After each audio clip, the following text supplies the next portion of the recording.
Sometimes life will hand you challenges you never saw coming. And in those moments, the easiest thing to do is to make excuses, to say, I can't, I'm too tired, it's too hard.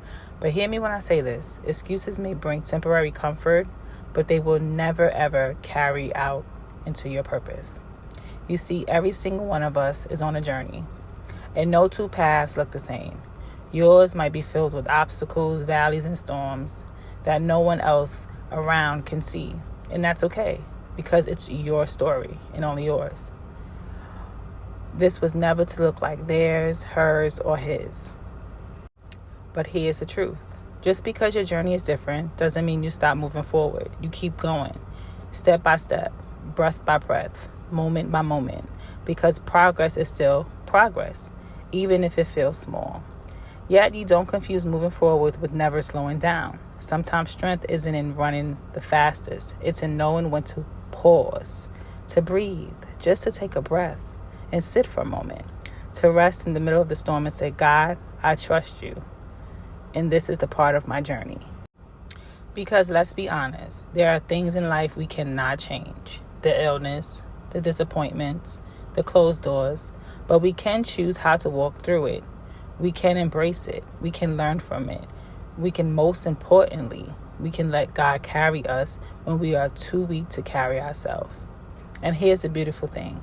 God never wastes struggle. What feels unbearable today may be the very thing that strengthens you tomorrow. What feels like delay may actually be divine preparation. So don't let excuses rob you of your future. Don't let comparison convince you that you're behind.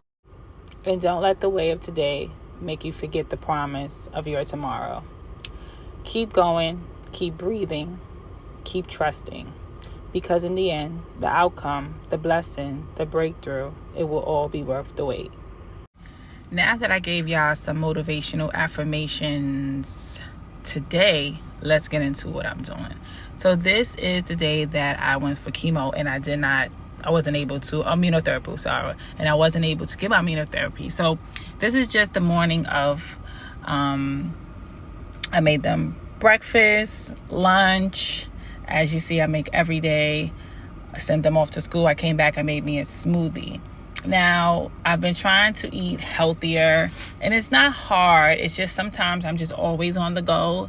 And I love smoothies, but sometimes I might not want a smoothie. But I'm trying to force myself to just drink smoothies. It's filling. It's good for you. It has vegetables, fruits, and everything in between. So I'm also getting my tamarind. Tamarind is really good for antioxidant, inflammation. Anything that's good for anti-inflammation is good for you, because you have to understand, whenever you have any kind of disease or illness, it's built up inflammation in your body.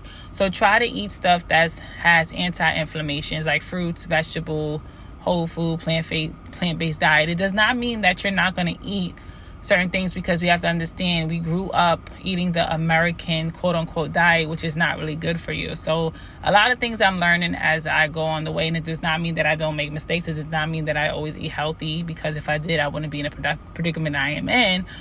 But I'm trying to change that. This is a fruit and vegetable smoothie. In the morning too, you also see I give my son and my daughter and myself sea moss. So basically, I will show you also how to make sea moss with fruit and vegetables. I kind of just 2 teaspoons every day. And this is just a little bit of what I do. So I hope you guys are having a beautiful day. This is it. Ciao. Have a great day.